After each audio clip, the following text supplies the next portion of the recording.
Hi guys, this is Michael again. Outsourcing your American dream and offshoring your retirement outside the U.S. Welcome. I'm videotaping it this way so you can see the ocean behind me, where I'm currently retired. Um, anyway, please hit the subscribe button, hit the like button. I'm not really doing this for anything else but to try to share my experiences about retiring outside of the US. You can choose anywhere else, but as you know, of course, there's a big retirement crisis in the Philippines. I mean, in the United States. Um, also, I've been watching a lot of frontline videos about growing old in the US, losing the American dream, a lot of people being retrenched, the political divide. The upcoming elections between Harris and Trump, which really speaks of a lot of Americans being left out and not being able to get the American dream. And so for some people, of course, they'll get the American dream. So it's okay to stay in the United States and stay with that. But for people that are maybe having problems planning out their retirement, or maybe looking at their pensions, 401k, cost of medical care, this is just an advice or an assistance that I want to provide to give people options that they can try to retire somewhere else that might be cheaper, so that they can actually enjoy their quality of life and not continue working until their 70s.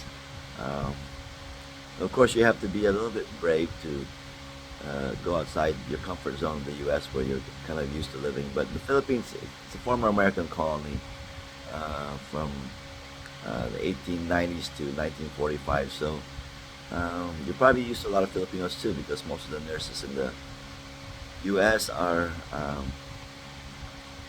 Filipinos. There's a lot of nursing homes, especially if you live on urban coast like New York or California. A lot of the nursing homes are run by Filipinos, a lot of Filipino doctors also. So you probably have friends who are Filipinos. You're very familiar with the happy-go-lucky, warm, loving,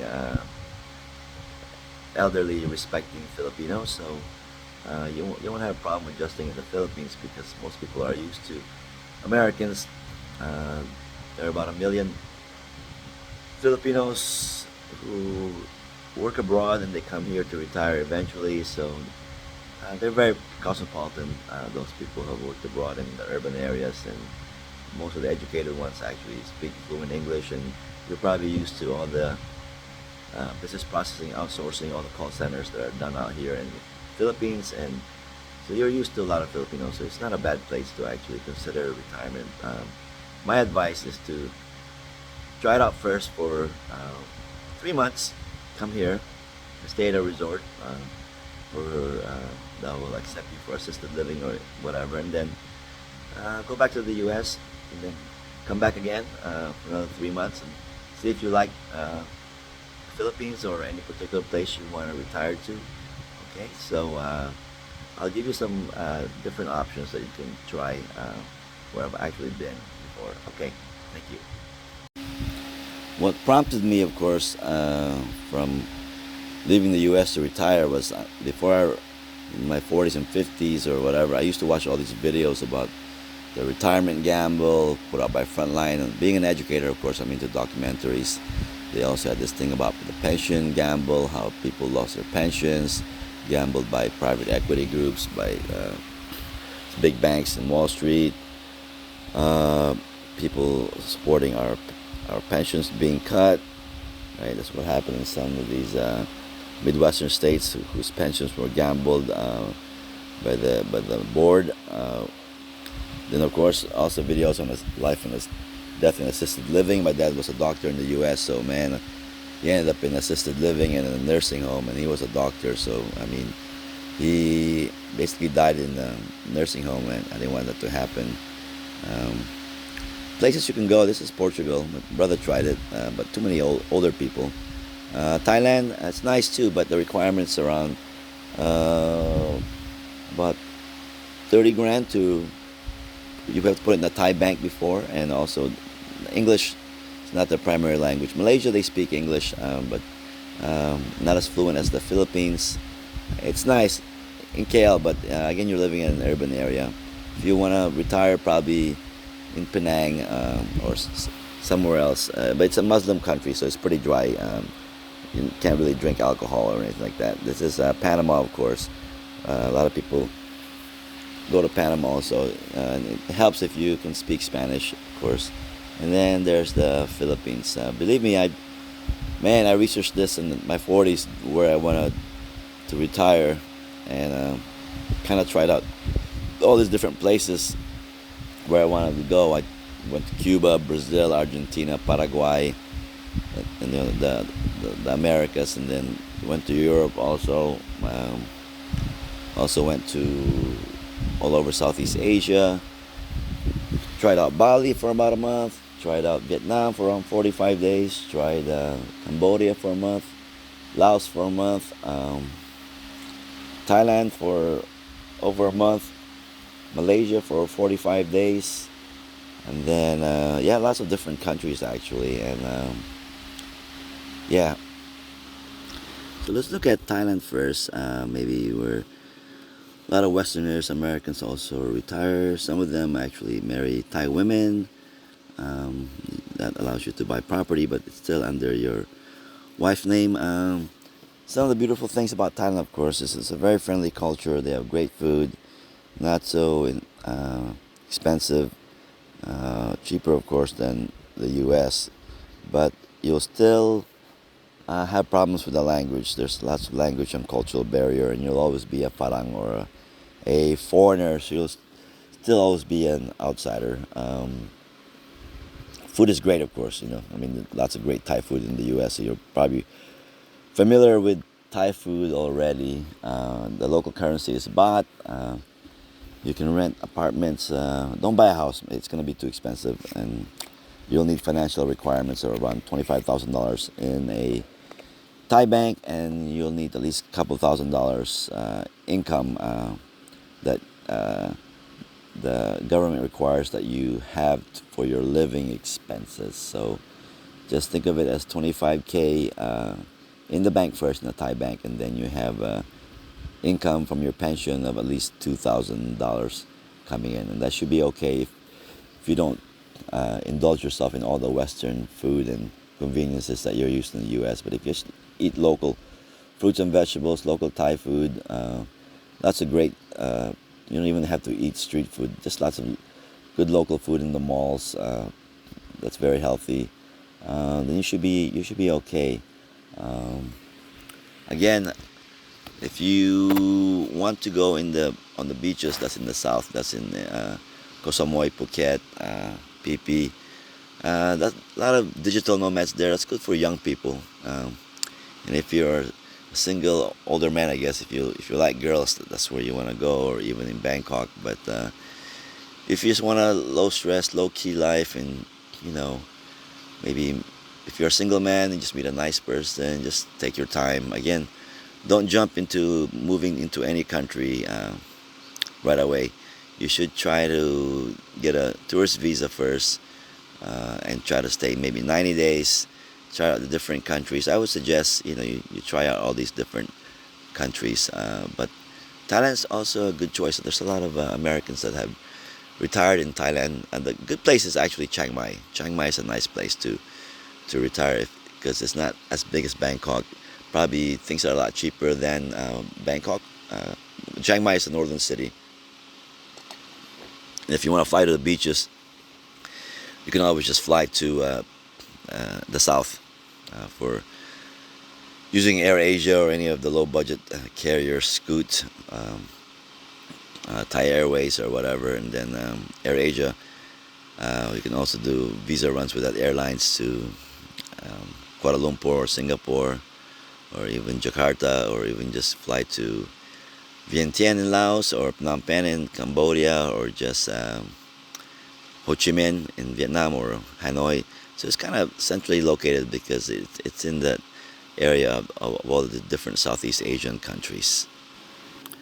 Yeah, I've lived in Thailand before. I like it. Food is cheap, but the problem with me is the language barrier. You just can't speak to anybody in English and even carry on a good political discussion unless they're really highly educated. So that's been the big problem for me.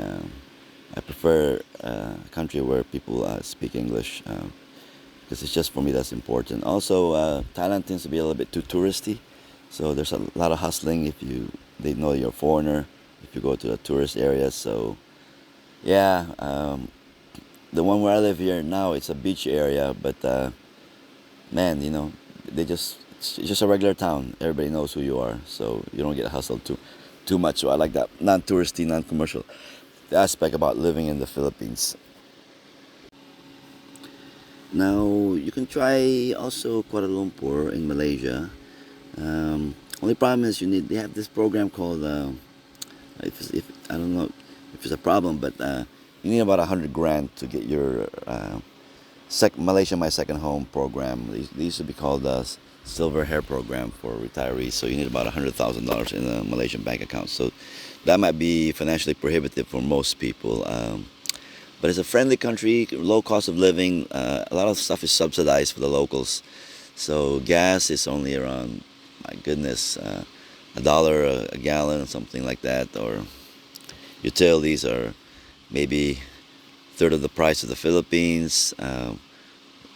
Basic commodities are subsidized, like rice, potatoes, some kind of fish, meats, chicken, etc. So low cost of living. The apartments are pretty inexpensive. The only thing is that you need that $500,000 for your retirement visa to be put in the bank account. So that's kind of prohibitive for most people. The other thing is it's an Islamic country, so there are certain things that's a little bit more conservative, especially on the East Coast in Terengganu, Kelantan. So you have to, if you're a woman, you kind of have to, be more modest in the way you dress. Can't be too flamboyant in, your attitude.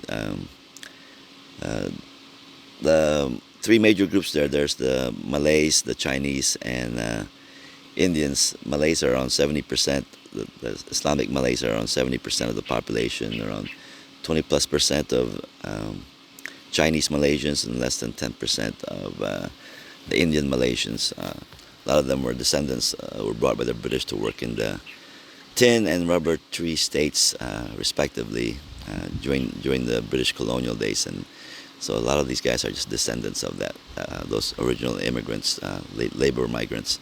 But anyway, yeah, it's very multicultural, but there's a balkanization of different groups. So socially and culturally, sometimes they don't relate with each other, and sometimes there's some politicization of the racial identity and the religious identity. So, but it's a good food, very spicy. So you have to get used to the spicy food. Places you should try to maybe retire to is Penang. Penang's nice. Not as busy as KL. You could also try Malacca, which is in the south. And then, of course, there's Johor Bahru, the place in the south which borders Singapore. So if I were to retire in any place, I've stayed in all of these different places, by the way, weeks on end, in Malaysia for over a year. But it's just the $100,000 requirement that I decided not to retire in Malaysia. And also the fact that, there's more, they frown more upon people who, drink alcohol or can't readily eat pork if you're, but you can get by eating at the Chinese restaurants if you want to eat your pork. So yeah, I mean, Johor is nice, Malacca is nice, but it's very hot. That's on the west coast too. They do have this Jonker Street, which is like the old Chinatown. So it has its own little charm. It's just Malacca's kind of bustling, lots of tourism going on there right now, and it's super hot. Penang can get super hot too, by the way. So, but they have good food, and it's a little bit more laid back. That's predominantly more Chinese Malaysians than the other groups. So it's a little bit more hippie, I guess, hipsterish and liberal. But yeah, Malaysia is also good if you do have that $100,000 that you can put in a Malaysian bank, but I would suggest, uh, because it's expensive, you probably would want to go somewhere else. Maybe like Thailand, this is about $25,000 requirement, or the Philippines, which I believe you can do it for about $10,000 only. Okay. My main advice, wherever you want to retire, whether it's Thailand, Malaysia, Philippines, those are the top choices for Southeast Asia. Panama, Ecuador, Costa Rica, or Mexico. In Europe would be Spain, Italy, or Portugal. Is check out the visa requirements first. So I would suggest go on a tourist visa first. Check it out. See if you really like it, and then see how much it would cost for you to stay there. Make sure it's affordable, and then the requirements for monthly. But you can always switch countries, uh, and just go 3 months here, 3 months there, and just travel around, But the main thing is financial, right? Because you want to be able to retire, but you don't want to stay in the U.S. because you don't have enough money and you're gonna be broke. So this YouTube channel is really for those people that, man, are having trouble with their retirement, won't be able to retire, will continue to work the rest of their life. So I'm trying to give you some options that if you can get by for around $1,500 a month, there are places where it can get you a long way, and then you just have to go back to the U.S. whenever you have medical procedures using your medical insurance. I believe in the Philippines now they do take Medicare, so you'll be okay. Thank you again, huh?